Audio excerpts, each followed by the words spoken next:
मोहतरम नाज़रीन, chief of army staff general Qamar Javed Bajwa ने शरपसंद अनासर की जानब से हालिया दहशतगर्दी के वाक़यात के तनाज़ुर में जवानों को चौकन्ना रहने की हिदायत करते हुए कहा है कि उस वक्त तक चैन से नहीं बैठेंगे जब तक हम दहशतगर्दों और उनके सहूलतकारों को कैफरे किरदार तक न पहुँचा दें।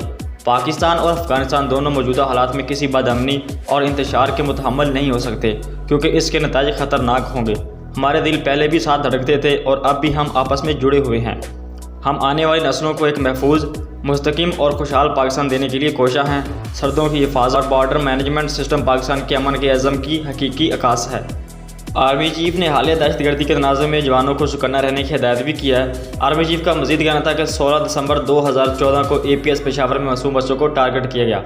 दुश्मन ने अपनी स्याह तारीख और मज़मूम अज़ाम को दोबारा परवान चढ़ाने के लिए मदरसे के मासूम बच्चों को खून में नहलाया। इन बच्चों में अफ़गान महाजिरीन के बच्चों की बड़ी तादाद भी शामिल थी।